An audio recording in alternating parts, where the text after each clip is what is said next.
Bom, senhores, eu vou tomar aqui essa oportunidade e começando agradecendo a Rita, aproveitando que ela está presente ainda, esse dínamo aqui do IAB, que faz tanto barulho bom, tanta música bonita aqui. Obrigado, Rita, pelo que você faz aqui. Gratíssimo pelo convite, uma honra para mim, muito grande, estar nessa mesa iluminada. Há 2 semanas, eu tive a oportunidade, a professora Tânia está lá, de participar de uma homenagem ao Caio Mário. Foi uma homenagem muito bonita, né, muito merecida. E hoje, para mim, uma honra também enorme estar aqui homenageando o professor Silvio Meira. O brasileiro, ele não cultua muito os seus heróis. É um defeito nosso. A gente deveria falar mais desses grandes brasileiros, e há grandes brasileiros, mas a gente tem esse hábito péssimo de não cultuar, né? E nós, advogados, eu acho que talvez diferente, a gente tem essa sensação, tem esse sentimento, essa percepção da importância de falar desses grandes nomes do passado, né? Nós somos anões, né, nesses ombros. Então, é um momento para mim muito especial poder falar do Silvio Meira, poder contar um pouco. E aqui essa mesa, quem organizou, acho que organizou muito bem, porque ninguém poderia falar melhor, né, do ponto de vista dogmático do que o professor Francisco, que é um dos meus ídolos também, jurídicos, né, e foi muito feliz na exposição. O professor Derbal trouxe um dado mais pessoal dele, que foi também, né, acho que muito interessante para todos nós. E eu vou falar mais do lado humanista dele. Eu não conheci pessoalmente, mas conheci muito a obra dele. Eu também sou professor de Direito Civil há muitos anos, não tantos anos quanto o professor Francisco, mas há mais de 20 anos. E eu comecei dando aula de Direito Civil na UERJ e na PUC. Na PUC eu continuo, estou lá desde 96, tem bastante tempo, mas em Direito Romano. E, naquele momento, quando professor jovem, você vai dar Direito Romano, eu tive que estudar bastante Direito Romano. Eu não tive na minha grade Direito Romano. Foi depois que a UERJ teve essa brilhante ideia de botar Direito Romano. E eu era muito próximo, esse outro grande jurista, que era o professor João, que faleceu agora há pouco tempo, era muito próximo dele. Eu visitava o Chamum toda semana, e na época o Chamum me deu um montão de livros, que tem o Digesto, tenho em casa até hoje, com muito carinho, e fui estudar Direito Romano, e foi então que eu tive o primeiro contato com o professor Silvio Meira, o livro dele, né, com razão, um manual extraordinário de Direito Romano, muito interessante, mas eu li aquilo como eu li tantos outros. Para ser honesto aos senhores, o que me emocionou, e que eu realmente passei a prestar atenção no Silvio Meira, foi quando eu tive acesso ao Fausto, que ele traduz em versos rimados, que é uma tradução extraordinária. Eu queria começar, e essa é a minha tese, né? O professor Chico falou, o advogado quer sempre convencer, então eu queria dizer aos senhores qual é a minha tese hoje, que é uma tese fácil. E a tese é de dizer que o homem do direito, o advogado, ele não é completo se ele não tem uma cultura humanista. Ele vai estar sempre falho, ele não vai cumprir a missão dele maior sem essa cultura. E eu quero usar de exemplo e paradigma exatamente o professor Silvio Meira para provar isso. É uma tarefa fácil essa, a gente vai estar todo mundo de acordo, mas só elaborar um pouco esse conceito. E primeiro eu queria trazer um pensamento para dividir com vocês, que é muito atual, que é a diferença entre cultura e informação. A gente vive num mundo hoje onde há muita informação. A Roberta, imagina, com os filhos dela, pequenos, tem toda a informação do mundo, né? O José Renato também tem todas as informações. Os meus filhos, que são 3 adolescentes, estão na faculdade, mas têm toda a informação do mundo. Eles sabem tudo. Sabem que morreu uma foca no zoológico em Pequim, sabem que vai chover daqui a 2 dias, sabem o resultado de um jogo de hóquei que está acontecendo no Canadá. Eles sabem absolutamente toda essa informação. Mas eles têm muito pouca cultura. E o que é informação? Informação é esses dados que você recebe hoje, né, pelos celulares a todo tempo. E a cultura é uma coisa diferente, porque ela também é uma informação, mas ela é uma informação que tem uma carga valorativa. Isso é, ela vem com um valor. E normalmente é um valor que é passado de geração em geração. E aí uma palavra até latina, muito cara aos que estudam direito civil, que é traditio, a tradição. A tradição nada mais é do que a transferência de geração para geração desse caldo cultural. Mas o problema é que, nesse mundo hoje de muita informação, há pouco espaço para a cultura, porque a cultura ela é mais carregada, Não é uma informação tão fácil, ela vem com mais força. Né? E é uma grande questão que vai acontecer no mundo sem esse caldo cultural. Porque a cultura é o que vai nos ensinar, por exemplo, a distinguir o que é bom e o que é ruim, né? O que é belo e o que é feio. Né? Então a gente fala, gosto não se discute. Não, gosto se discute sim. Tem coisa que é cafona, tem coisa que é mal educada, tem coisa que não é elegante. Claro que se discute gosto. Tem coisa que é bonita, o cara está com uma gravata toda errada, isso é uma coisa de péssimo gosto, né? Ou um cabelo todo estranho, isso não é bacana, não foge. E por quê? Como é que você vai distinguir isso? Quando você tem cultura, quando você conhece as coisas. É saber. Isso vai te permitir, e vai permitir a todos nós, entender o que é certo e o que é errado. Numa sociedade em que não se sabe, não tem essa cultura, e aí coisas estranhíssimas acontecem. Né? Então, esse ponto que eu queria chamar a atenção para o Fausto, porque que eu me apaixonei pelo seu avô, pelo seu tio, quando eu li o Fausto eu não falo, embora eu tenha vó alemã, vovós alemã, embora minha mãe fale alemão, meus irmãos falam alemão, meu alemão é péssimo, aqui do Renato, é péssimo o alemão, meus filhos são da escola da Deutsche Schule até, e eu tive na casa do Goethe, aliás, vi a foto do Silvio Meira ali do lado do aquele Goethe que está no Stadtmuseum lá em Frankfurt, né? Mas meu alemão é péssimo, embora eu tenha estudado um tempo alemão, mas falta de capacidade minha mesmo.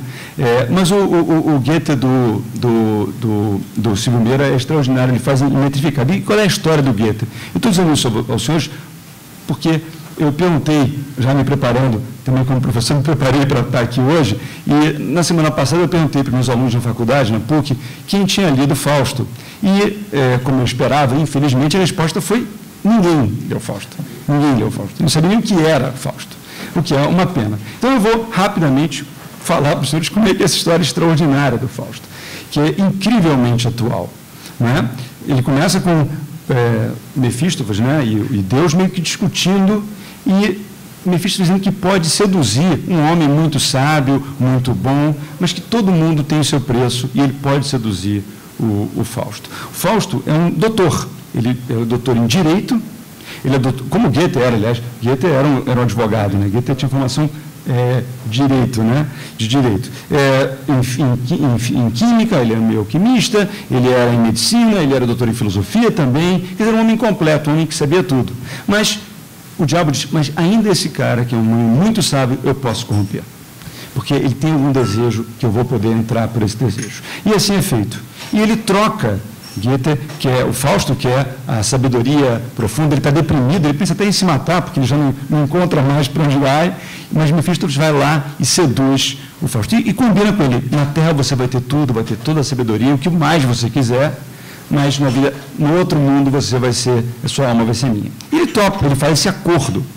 E ele, como a gente sabe, ele vê uma menina, a Gretchen, né, a Margarida, uma menina, seduz a menina de 14 anos, o Mefístofes dá uma poção para a mãe, mata a mãe, a menina fica grávida, a Gretchen desesperada, porque ela era mãe solteira naquele momento, né?